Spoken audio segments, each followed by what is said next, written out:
우리 한 절 말씀인데 짧죠, 그렇죠? 우리 같이 한번 읽겠습니다. 시작. 하나님은 한 분이시요 또 하나님과 사람 사이의 중보자도 한 분이시니 곧 사람이신 그리스도 예수라. 아멘.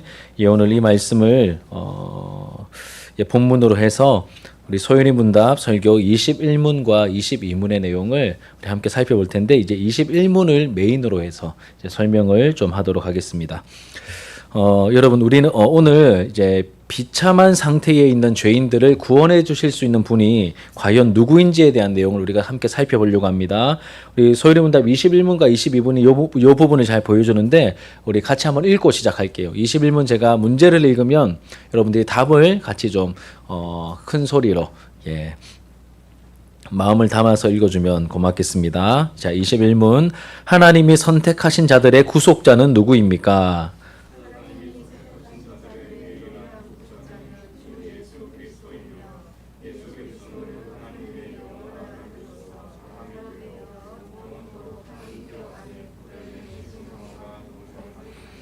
말이 좀 어렵죠, 그렇죠? 그런데 계속 설명을 제가 해드릴게요. 22문. 하나님의 아들인 그리스도는 어떻게 사람이 되셨습니까?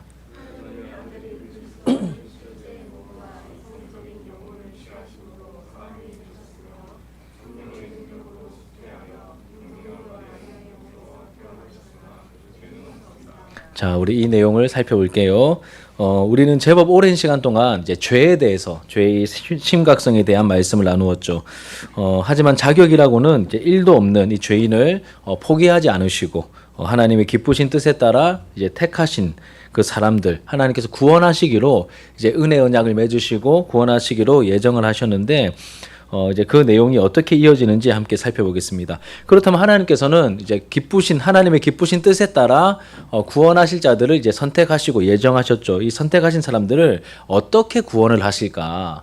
어떻게 구원을 하실까? 뭐 이렇게 말로서 너 구원이야 이렇게 하는 건가? 아니면 어떤 방식으로 구원을 하시는지 이제 구체적인 내용이 이제 이어집니다.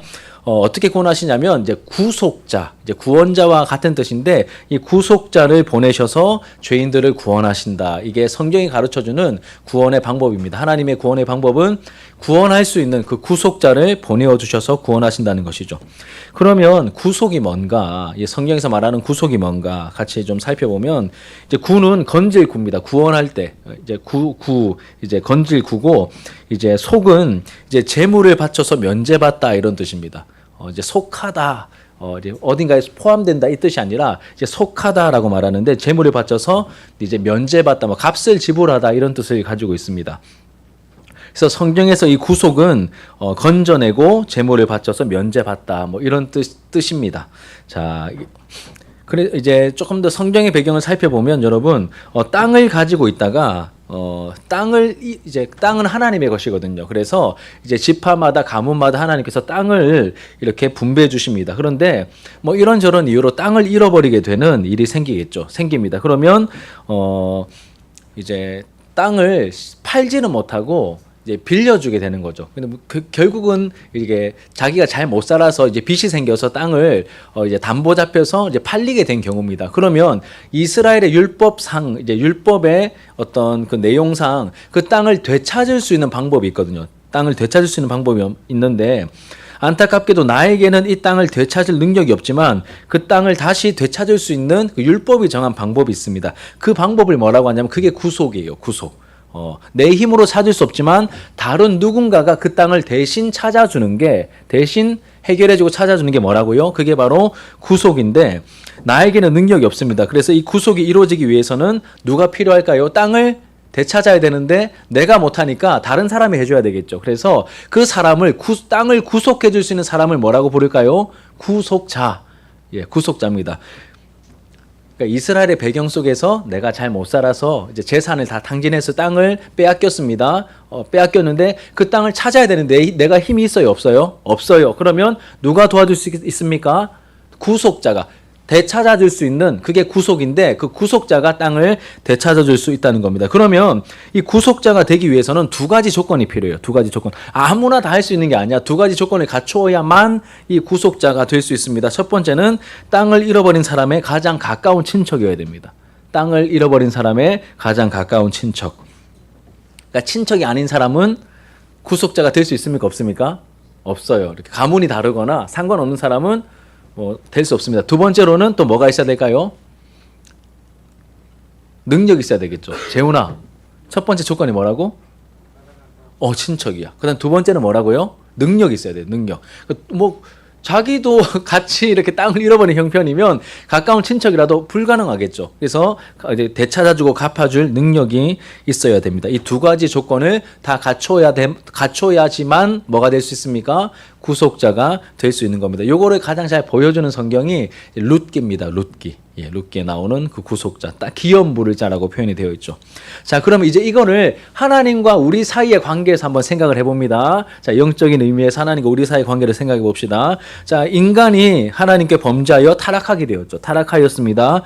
죄로 인해서 생명의 원천이신 하나님과 단절이 된 거야. 이렇게 단절이 이루어졌습니다. 단절된 인간은 이렇게 표현할 수 있습니다. 영적으로 죽은 상태이기도 하지만 영적으로 파산한 거예요. 파산. 망한 거죠. 그렇죠? 파산하였습니다. 망한 거야.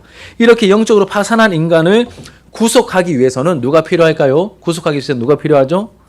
망한 영적 파산자들을 다시 잃어버린 것들을 되찾아 줄 수 있는, 다시 영적으로 부욕해 줄 수 있는 다른 존재가 필요하겠죠. 그 존재가 뭐라고요? 구속자입니다. 구속자. 이 구속자가 필요한데 이 구속자의 조건은 두 가지라고 했잖아. 뭐라고? 첫 번째는 가장 가까운 친척이니까 다른 말로 하면 관계가 있는 사람, 관계가 있는 존재. 두 번째는 뭐예요? 능력이 있는 존재. 그러니까 이 두 가지, 이 관계와 능력 두 가지가 다 갖추어져야만 뭐가 될 수 있습니까? 소위야 뭐가 될 수 있지? 구속자. 구속자가 될 수 있는 거야. 자, 그래서 인간이 구속받기 위해서는, 죄로 인해 파산한 인간이 다시 구속함을 받기 위해서는 구속자가 될 수 있는 존재는, 동물이 인간의 구속자가 될 수 있을까요? 동물이? 막 코끼리 한 1000마리 동원해가지고 가능할까요? 안 된다는 거예요. 동물이 인간의 구속자가 될 수 없습니다. 또 천사가 인간의 구속자가 될 수 있을까요? 천사도 안 되겠죠. 그렇죠? 하나님이 인간의 구속자가 될 수 있을까요? 하나님도 안 됩니다. 하나님만이시면 하나님도 인간의 구속자가 될 수 없습니다. 능력은 있으시지만 뭐가 아니에요? 사람이 아니신 거야.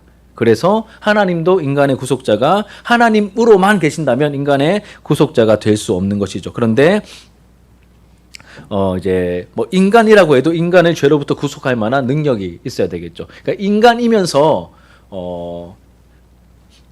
인간을 구속할 수 있는, 죄로부터 구원해낼 수 있는 그런 능력을 가진 이런 특별한 존재가 구속자가 될 수 있다는 것입니다. 자, 그러면 정리합니다. 자, 인간의 구속자, 이 중보자가 되려면 이 두 가지 조건을 갖춰야 되는데 어떻습니까? 하나님이시면서, 그 능력이 있는 전능하신 하나님이시면서 또 동시에 뭐가 되어야 될까요? 사람이어야 합니다. 이 두 가지 조건이 충족되어야만 인간의 구속자가 될 수 있습니다. 그런 존재가 있을까요?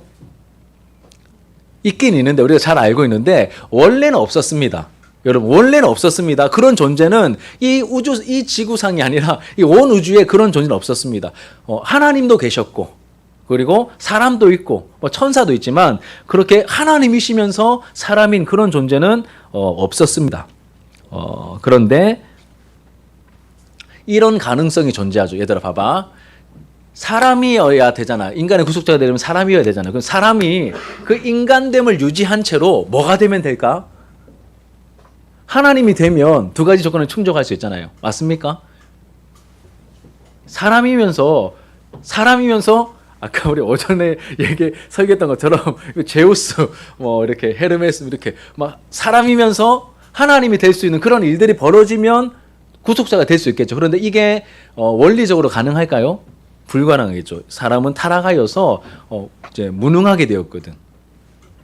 전적으로 타락했기 때문에 이제 그런 일이 될 수 없습니다. 그러면 한 가지 경우밖에 이제 없는 거야. 어떤 경우일까요?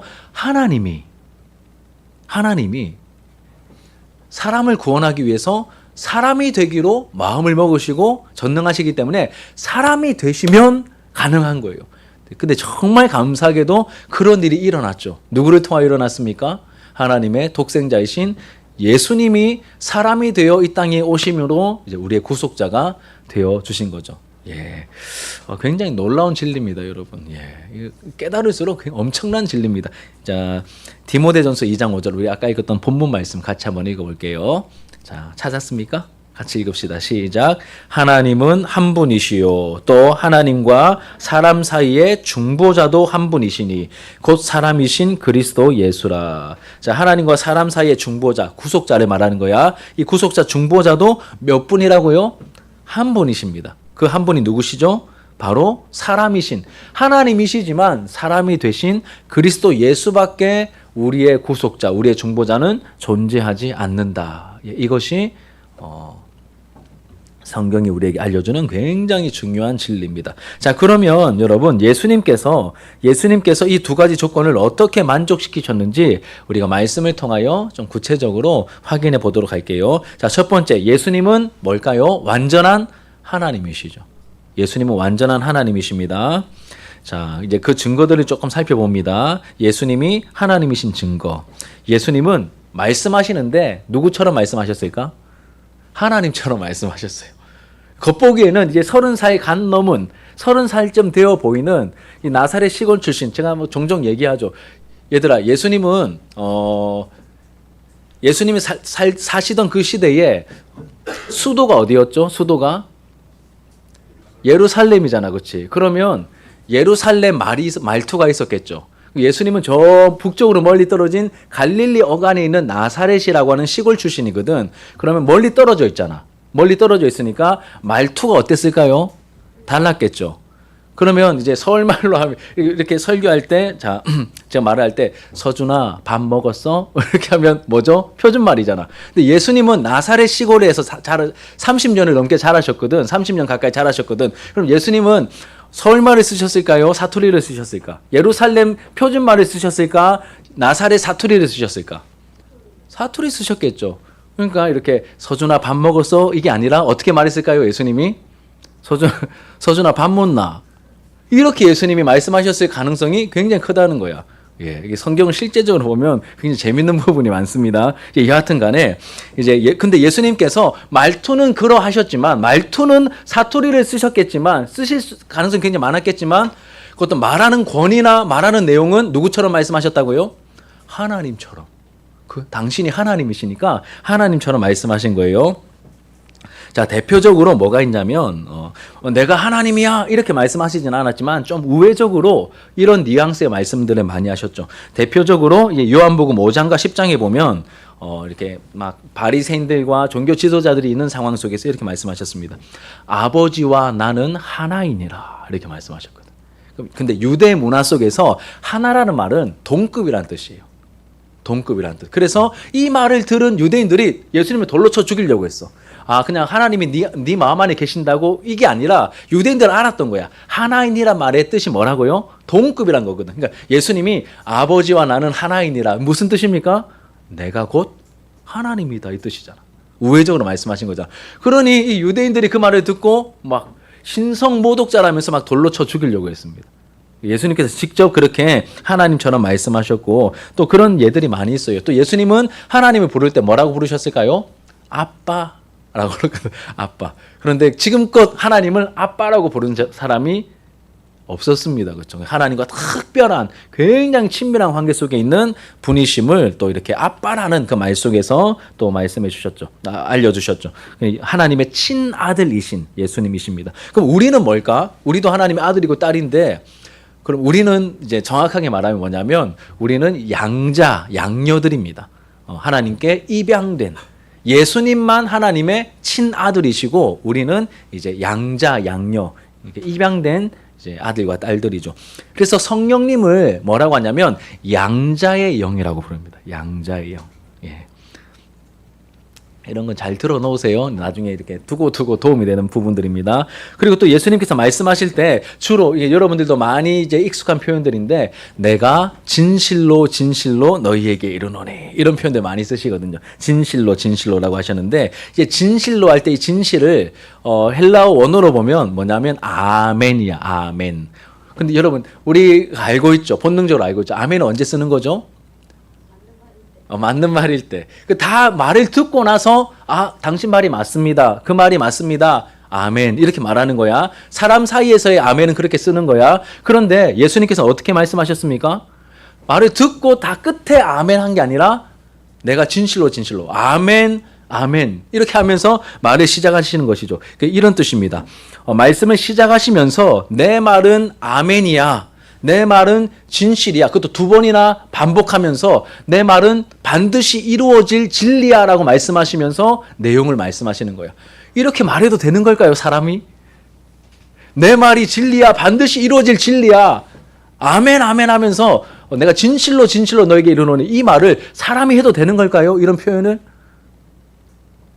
그런 사람 이단입니다, 여러분. 저 이제 뭐 교주를 넘어서 자기가 하나님인 척하는 사람이죠. 근데 누가 이렇게 얘기하셨다고요? 예수님이. 그러면 예수님은 어떤 존재라는 거예요?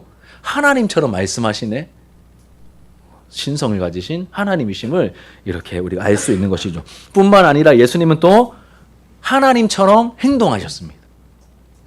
하나님처럼 말씀하셨을 뿐만 아니라 예수님은 하나님처럼 행동하셨죠. 하나님만이 하실 수 있는 여러 행동들을 성경을 보면 우리가 발견할 수 있습니다. 예를 들면 38년 된 중풍병자. 이 유대 문화에서 38은 굉장히 오랜 어떤 그 기간을 상징합니다. 왜냐하면 이스라엘 백성들이 광야에서 돌아다닌 시간이 38년이거든. 우리가 40년으로 알고 있는데 뭐 시내산에서 머문 기간 뭐 이런 거 빼면 이제 38년. 그래서 이 38년 된 이제 병자가 나오는데 이제 그런 이제 의미를 가지고 있습니다. 여하튼 38년 된 중풍병자를 고치시고, 눈먼 사람을 눈뜨게 하시고, 손 마른 사람을 고치시고, 심지어 죽은 사람도 살리시죠. 여러분, 이런 건 누가 할 수 있습니까? 용한 의사가 할 수 있는 겁니까? 용한 의사가 뭐 약을 잘 써서 어떻게 얻어 걸려가지고 누굴 고치기도 하지만, 이렇게 오는 사람들은 어떤 분야든 상관없이 뭐 내과든 외과든 뭐 이비인후과든 뭐 상관없이 오는 대로 다 고쳐내고 살려낼 수 있는 이런 존재. 사람 아니죠, 그렇죠? 하나님만이 하실 수 있는 행동을 하셨고, 또 우리 2주 전에 제가 이 설교를 하면서 제가 은혜를 많이 받았거든요. 풍랑을 잠잠케 하시는 그 예수님. 여러분, 자연 현상이 누군가 한 인격을 가진 사람의 말에 의해서 컨트롤이 되는 거야. 상상이 안 되죠. 그렇게 예수님께서 사람이 할 수 없는 행동들을 하셨고, 또 이런 행동도 하십니다. 자, 갑자기 이렇게 뭔가 이렇게 어떤 상황 속에서 너의 죄 사함을 받았다라고 말씀하세요. 죄를 사할 수 있는, 한 사람의 죄를 사할 수 있는 존재는 하나님밖에 없거든. 네, 그런 말씀을 하시고, 또 그것을 확증해 주시기 위해서 이렇게 중풍병에 걸렸던 그 사람이 자리를 들고 일어나서 가도록 만들어 주셨습니다. 또 어디까지 말씀하시냐면 이제 나를 믿는 자는 영생을 얻는다라고 말씀하시기까지 하셨습니다. 그러니 이분은 보통 분이 아닌 거야. 그래서 제가 어떤 분의 책을 읽었는데 그분은 이렇게 말씀하시더라고요. 예수님의 이 내용, 말씀하신 내용, 또 행하신 내용들을 보면 예수님은 진짜 놀라운 사기꾼이거나 진짜 하나님 아들이거나 둘 중에 하나다. 중간 회색지대는 없어요. 이렇게 강력하게 말한 인간은 역사 속에 아무도 없었습니다. 석가모니도, 그리고 공자도, 그 누구도, 뭐 이슬람의 마호메트도 자기가 신이다라고 말한 사람 아무도 없어요. 나중에 후대의 이 제자들이 신격화시킨 거지, 자기가 하나님처럼 말하고 하나님이 하실 수 있는 행동을 보이면서 그렇게 행동했던 존재는 역사 속에 없습니다. 그러니 이 사복음서를 읽으면서 예수님의 말과 행동을 목격한 그 내용들을 보면서 두 가지로 나누게 되는 거예요. 이 진짜 미친놈이네. 아이고야, 이 진짜 또라이인갑다. 이게 첫 번째 반응. 아니면 이분은 진짜 이신가? 하나님이신가? 그리스도이신가? 이 두 가지 반응밖에 없는. 그래서 말씀 앞에 우리 정직하게 딱 서보면 우리가 반응이 나타날 수밖에 없어요. 반응이 없다는 거는 여러분 고민을 안 하고 듣지 않는다는 뜻이야. 한번 잘 들어보세요. 그럼 그분 앞에서 우리가 반응할 수밖에 없는 것이죠. 자, 이렇게 예수님은 뭐라고요? 완전한 하나님이셨습니다. 또 이 구속자의 조건을 갖추기 위해서 또 하나가 더 있어야 되죠. 예수님은 또 완전한 사람이셨습니다. 예수님은 완전한 사람이셨습니다. 무엇으로 이것이 증명될까요? 성경을 통하여서 증명되는데, 예수님이 잉태되실 때 성령으로 잉태되시죠. 성령으로 잉태되신, 신비롭게 잉태되셨지만, 얘들아 봐봐. 예수님이 누구 뱃속에서 계셨습니까? 마리아, 동정녀 마리아의 뱃속에서 친구들 태어날 때 엄마 뱃속에서 최소 8개월 이상, 길게는 10개월까지 엄마 뱃속에 있었거든. 목사님도 마찬가지고 다 예수님도 마찬가지입니다. 성령으로 잉태되셨지만 마리아의 뱃속에서 10개월을 완전한 하나님이신데 그 하나님께서 완전한 사람이 되기 위해 마리아의 뱃속에서 10개월을 계셨어요. 그 태어나신 다음에는 유년기를 거치시고 점점 자라신 다음에 성인이 되셨어. 그리고 공생의 사역을 하실 때 보면 피곤해서 주무시기도 하시고 배고파서 먹기도 하시고 목이 마르면 목마르다 하시면서 마시기도 하시고 그래서 막 바리새인들이 막 먹기를 탐하고 막 술을 즐기는 자라고 그렇게 막 예수님을 막 힐난했잖아요. 그리고 예수님은 완전한 우리와 똑같은 그러한 이 몸을 가지신 완전한 사람이셨습니다. 그러니까 사람인 척한 게 아니라 뭐라고요? 진짜 사람이 되신 거야. 만약에 내가 강아지라면 한 3일 정도만 강아지가 되면 어떨까? 이 수준이 아니라 예수님께서는 완전히 그냥 사람이 되신 거야. 그러니까 대박인 거예요, 여러분. 진짜 깨달을수록 어떻게 이런 일이 이 온 우주를 만드신 그 창조주가 우리와 똑같은 사람이 되신 거예요. 근데 성인이 되어 딱 오신 게 아니라 엄마 뱃속에서부터 시작하신 거예요. 과정을 다 거치신 하나님이십니다. 자, 정신 차리고 이제 피곤한 시간이죠, 그렇죠? 자, 집중하세요. 자, 집중하세요. 네. 그러면 여러분 예수님이 왜 완전한 하나님이시고 동시에 완전한 사람이셔야 했었던 걸까요? 그 이유가 뭘까요? 아까 얘기했듯이 뭐가 되시기 위해서? 우리를 구속하기 위한 구속자가 되기 위해서인데 조금만 더 깊이 생각하면 예수님이 하나님이셔야만 뭘 하실 수 있냐면 하나님이셔야만 하나님에 대한 바르고 완전한 지식을 우리에게 알려주실 수 있거든. 왜냐하면 하나님에 대한 오해가 너무 많았거든, 그 시대에. 하나님이셔야만, 하나님을 너무 잘 아는 분이셔야만 하나님에 대한 완전하고 바른 지식을 우리에게 전달해 주실 수 있는 거죠. 구원에 대한 진리까지 포함해서요. 자, 그리고 예수님은 하나님이시면서 동시에 완전한 사람이셨죠. 그래서 완전한 사람이어야만 뭐가 될 수 있다고요? 우리의 대표, 구속자, 대표가 되실 수 있는 거죠. 그리고 사람이 되셔야만 했던 이유 중에 또 하나가 무엇이냐면 하나님이신 예수님께서 사람이 되어 이 땅에 오셔서 우리 믿는 사람들이 어떻게 살아가야 하는지 삶의 모본 혹은 삶의 모범을 누가 보여주셨어요?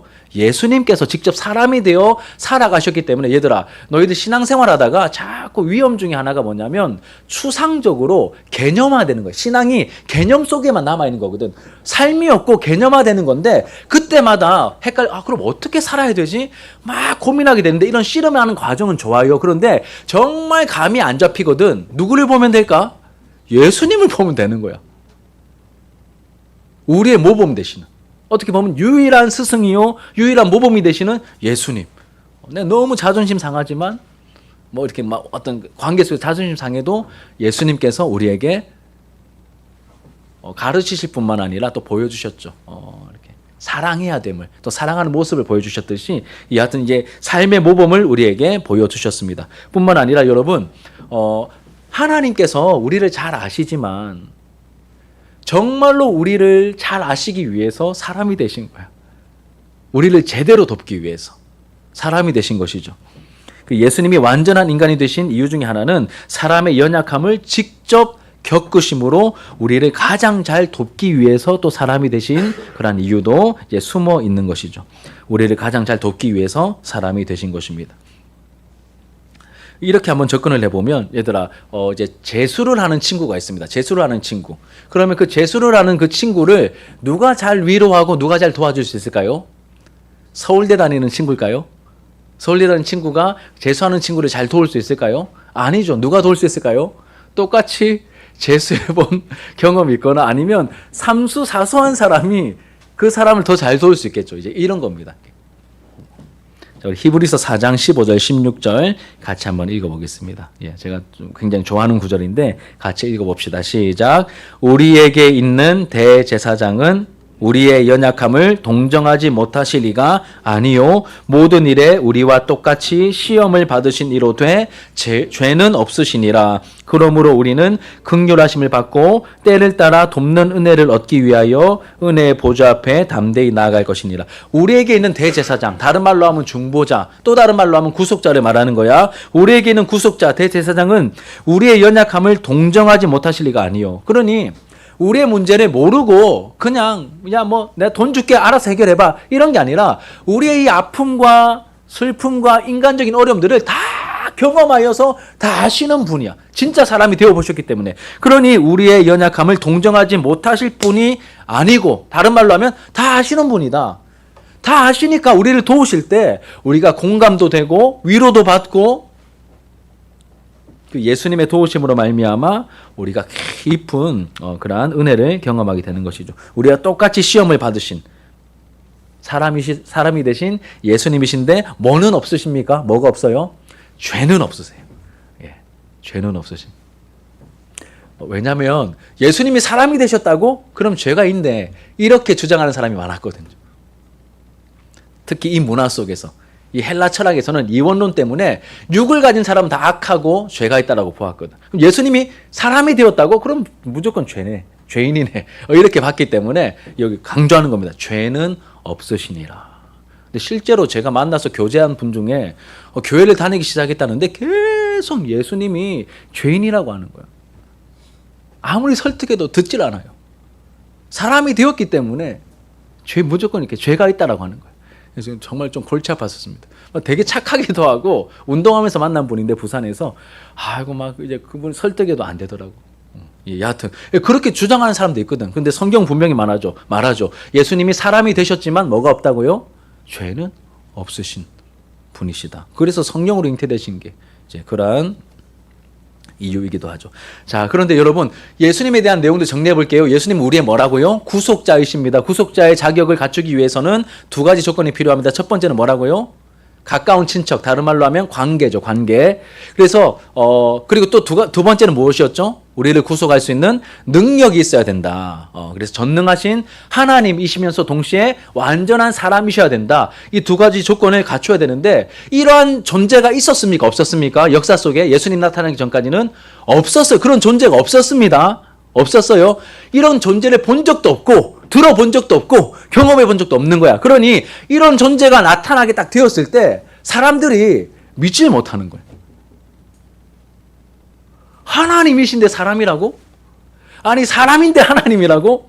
이해가 안 되는 거야. 믿지를 못하는 거죠. 교회 역사 속에서 예수님을 성경이 말하는 대로 믿지 못하는 이단들이 굉장히 많이 있었습니다. 여러분 주보에 보면 제가 소개해놨죠. 마지막에 보면 역사 속에서 이런 예수님을 믿지 못했던 여러 이단들. 그래서 이거 그냥 제목만 이렇게 간단하게 언급하고 너무 어렵게 접근하지 아니하도록 그래도 들어는 놔야 돼. 굉장히 중요한 내용이기 때문에 들어는 놔야 됩니다. 예수님에 대한 공격이 초반부터 끊임없이 있었습니다. 왜냐하면 예수님에 대해서 공격해가지고 이제 예수님을 잘못 믿게 만들면 그거는 교회도 아니고 구원도 받지 못하기 때문에 이 부분을 집요하게 이 마귀 세력들이 공격했던 것이죠. 자, 첫 번째 이단이 뭐냐면 저를 한번 따라합시다. 아리우스 이단. 이름 좀 멋있죠, 그렇죠? 아리우스 이단입니다. 이름은 멋있는데 좀 안타까운 사람들이죠. 이렇게 주장했어요. 예수님은 탁월한 분이지만 하나님은 아니다. 사람이 하나님일 수 없어. 굉장히 인간적으로 설득이 되죠. 그런데 성경은 뭐라고 말합니까? 예수님은 사람이지만 하나님이셔. 근데 이 사람들은 뭐라고 한다고요? 에이, 어떻게 사람이 하나님이야. 사람이 하나님 될 수 있어. 이렇게 접근했던 것입니다. 그래서 예수님은 능력이 많고 첫 번째 피조물이고 뭐 좋은 거 다 갖다 붙여요. 막. 그런데 뭐는 아니라고요? 하나님은 아니셔. 이렇게 말하는 거죠. 이게 어떤 이단요? 아리우스라는 사람이 이렇게 주장을 했고 이 혼자만 이렇게 있으면 그냥 그래 너 혼자 그렇게 하다가 그냥 아이고 뭐 그냥 없어지겠네가 아니라 이 아리우스가 이렇게 말하자 어떤 일을 벌였을까요? 많은 사람들이 아리우스를 따르는 거예요. 근데 교회 외부에서 이렇게 주장한 게 아니라 지금 어디서 이런 움직임이 나타난 거예요? 교회 안에서 교회 안에서 이런 일들이 일어난 겁니다. 외부에서 나타난 게 아니라 교회 안에서 예수님을 이상하게 믿고 자기 생각대로 믿는 그런 사람들이 나타나는 거예요. 그러면 이런 사람들과 우리가 한 공동체에서 신앙생활 할 수 있을까요? 없을까요? 없잖아. 그러니까 그 사람들을 어떻게 하죠? 이단으로 정죄하고 그 공동체에서 축출시키는 거예요. 그런 과정들이 있는 거죠. 그래서 이렇게 아리우스를 따르는 사람들이 많아지니까 이제 교회 대표들이 모여서 회의를 합니다. 그 회의가 뭐냐면 여러분 주보에 뭐라고 적혀있죠? 니케아 회의. 325년에 니케아 회의를 종교 회의를 열어서 이 사람들의 입장을 성경적으로 이제 반박하고 너희들 이제 회개할 기회를 줬습니다. 그래도 따르지 않은 사람들을 이제 교회에서 쫓아내죠. 축출하죠. 이 사람들이 아리우스 이단입니다. 예수님의 뭘 부인한다고요? 신성. 예수님은 하나님이 아니셔. 이렇게 말하는 거야. 그럼 오늘날에도 이들의 입장과 이제 비슷한 거의 똑같은 주장을 하는 사람들이 누구냐면 여호와의 증인. 여호와의 증인. 예수님을 훌륭한 선지자로는 보는데 하나님으로 인정 안 하는 거예요. 계속 이 뿌리들이 이어져 와요. 예, 그렇습니다. 자, 두 번째 아폴리나리우스 이단. 한번 따라합시다. 아폴리나리우스. 예, 피곤해 죽겠죠, 그렇죠? 처음 듣는 내용이고 막 예. 자, 아폴리나리우스라고 하는 사람은 또 어떻게 했냐면, 봐봐, 이제 그 시계추 있잖아. 시계추가 이렇게 왔다 갔다 하듯이 처음에는 뭘 부정했어? 예수님은 하나님일 수 없어라고 주장했잖아. 그러니까 또 이제 반대로 가는 거야. 또 어떤 주장이 나옵니까? 아폴리나리우스는 예수님의 뭘 부인했을까요? 인성을, 예수님의 사람 되심을 부인하는 이단이 나타났습니다. 성자 하나님이 예수라는 사람의 몸을 잠시 빌렸을 뿐이야. 잠시 빌린 거지 진짜 사람이 된 건 아니야. 이렇게 주장하는 거예요. 일리가 있잖아. 왜냐하면 신화 속에 보면 뭐 제우스가 잠깐 이렇게 누군가의 몸을 빌어가지고 막 누구 훈련시켜주고 다시 돌아가기도 하고 이런 예들이 있거든. 그러니 그런 문화, 헬라 문화에 익숙하다 보니까 예수님도 잠시 그냥 가현, 그냥 가짜로 나타난 것뿐이야. 진짜 사람이 되신 건 아니야. 이렇게 주장하는 사람들이 나타났어요. 대표적인 사람이 누구라고요? 한번 따라합시다. 아폴리나리우스. 예, 이제 끝나갑니다. 자, 그래서 이를 따르는 사람들이 많아지니까 또 성경적으로 검증하고 이 사람들의 잘못을 또 뭐가 잘못됐는지 얘기해주고 회개할 기회를 줘야 되겠죠. 그런데 회개해도 안 돌아오는 사람들은 또 교회의 순수성을 유지하기 위해서 이제 축출하는 거야. 그래서 모였던 회의가 콘스탄티노플 회의입니다. 이게 두 번째야, 두 번째.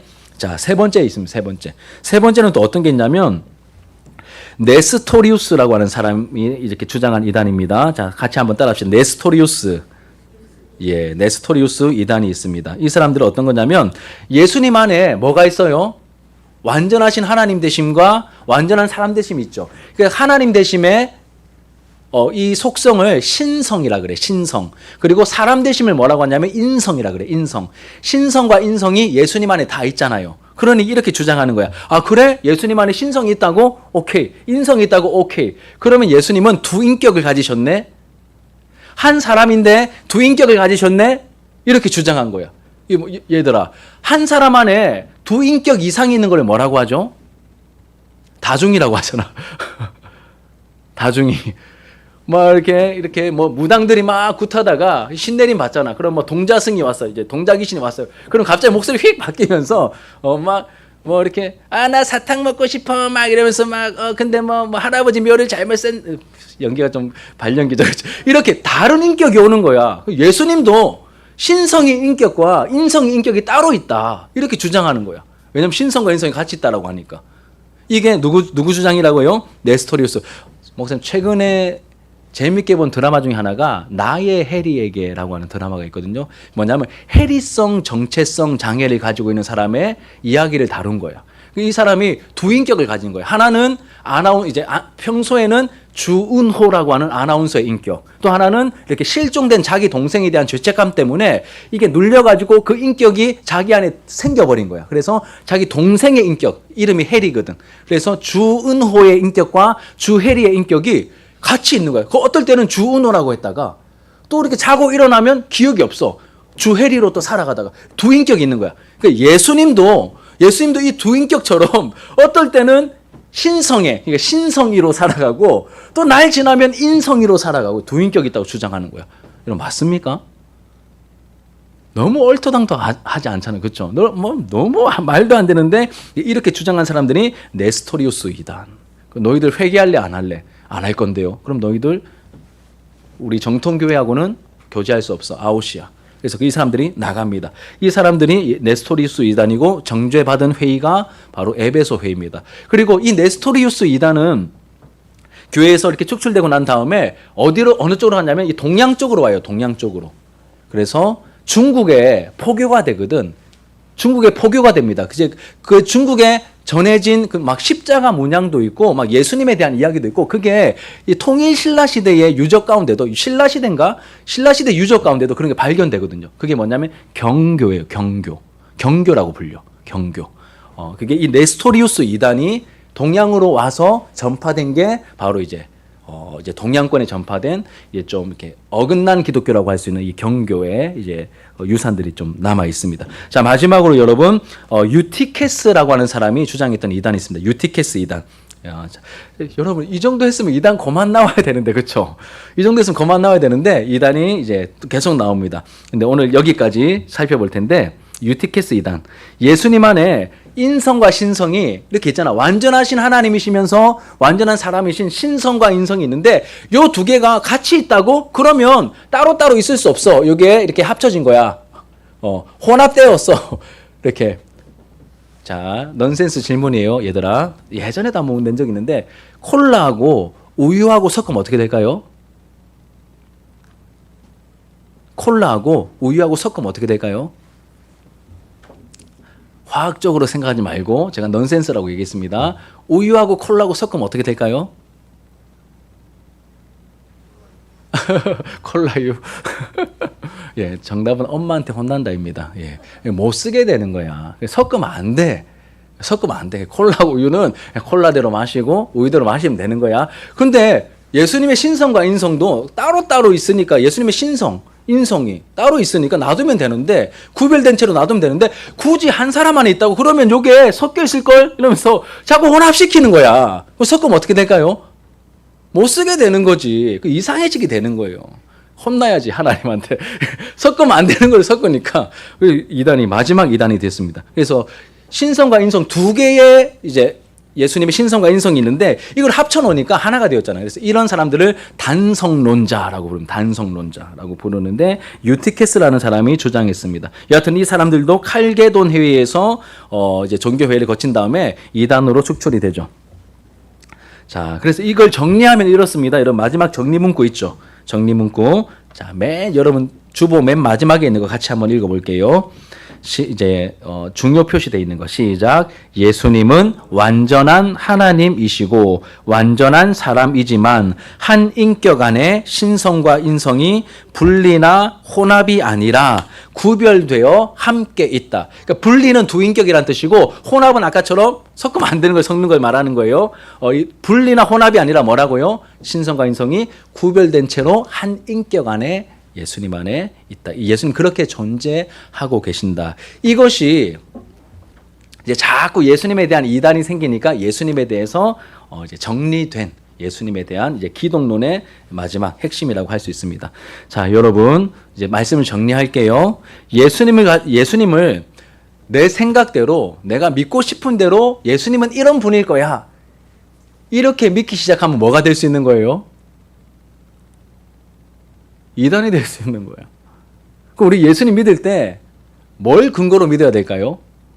목사님 설교가 아니라 목사님 설교가 바른 설교라면 따르면 되는 것이고 우리가 궁극적으로는 무엇을 따라 예수님을 믿어야 될까요? 진리이신 성경 말씀을 따라 예수님을 알고 예수님을 믿어야 되겠죠. 자, 그러면 사랑하는 여러분, 여러분들은 예수님을 어떻게 알고 있고 어떻게 믿고 있습니까? 예수님 어떤 분이시죠? 죄인인 우리를 구원하기 위해서 하나님께서 보내신 누구라고요? 구속자이신 거야. 구속자이신데 구속자가 되기 위해서는 두 가지 조건을 갖춰야 됩니다. 그 두 가지 조건이 무엇입니까? 하나님이시면서 사람이셔야 되는 거야. 그 신성과 인성을 가지신 완전한 하나님이시면서 완전한 사람이신 이 지구상의 유일한 분, 유일한 구속자가 바로 예수님인 거예요. 그러니 여러분, 기독교는 너무 독단적이야, 너무 배타적이야 이렇게 말하는데 그럴 수밖에 없어. 왜냐하면 그런 존재는 석가모니도 할 수 있고 공자도 할 수 있고 동자귀신도 할 수 있고 이런 게 아니라 누구밖에 없다고요? 예수님밖에 없기 때문에. 기독교 진리가 배타적으로 들릴 수 있지만 진리이기 때문에. 진리는 여러분 원래 배타적입니다. 진리는 원래 배타적이에요. 1 더하기 1은 2라고 하는 진리가 있어요. 그런데 1 더하기 1은 3 아니야? 4도 되는 거 아니야? 10도 되는 거 아니야? 이렇게 다 받아주면 그게 무슨 진리입니까? 진리는 하나밖에 없는 거죠. 자, 성경이 말해주는 대로 우리는 믿어야 하는 것입니다. 자, 여러분 예수님을 어떻게 알고 있습니까? 바르게 믿고 있다면, 바르게 알고 있다면 그 믿음은 하나님이 주신 선물이죠.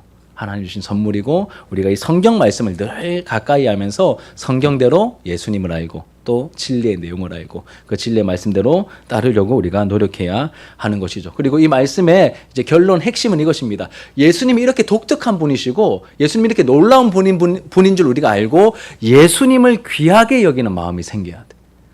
예수님을 귀하게 여기는 마음. 그래서 성경 이제 찬송가 가사 보면 예수님 당신은 존귀하십니다.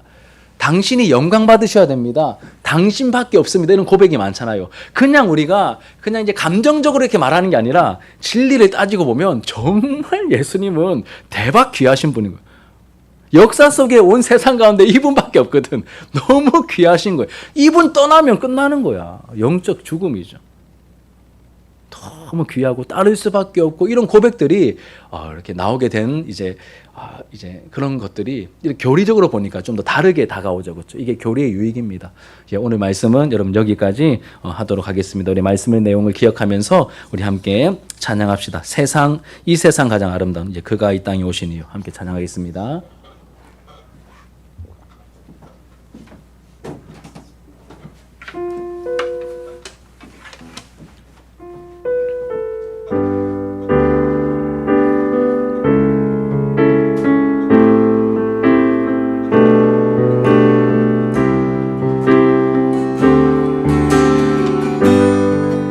세상 가장 아름다운 이 세상 가장 아름다운 순종의 눈물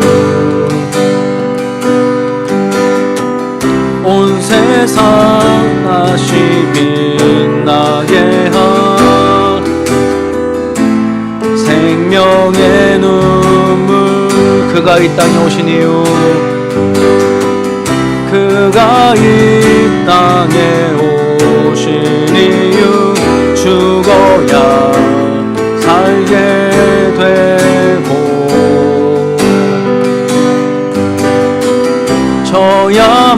져야만 승리하는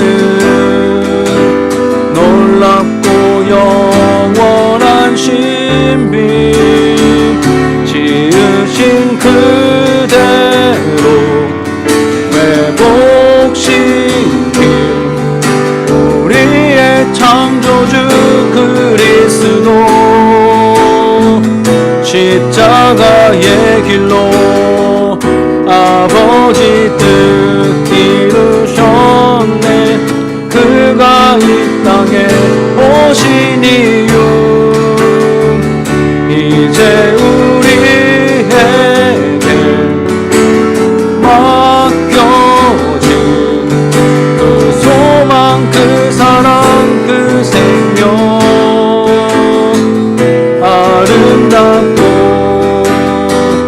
눈부신 십자가의 길 우리가 이 땅에 살아갈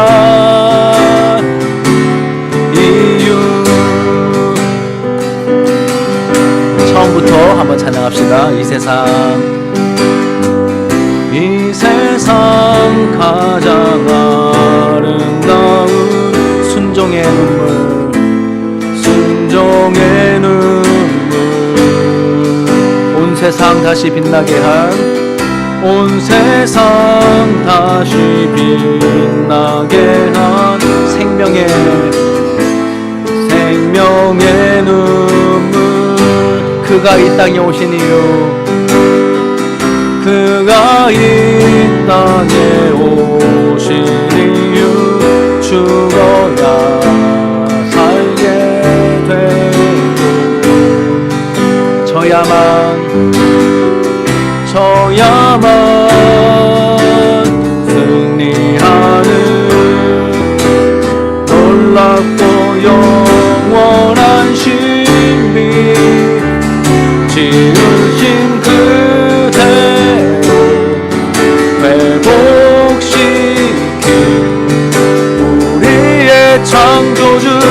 그리스도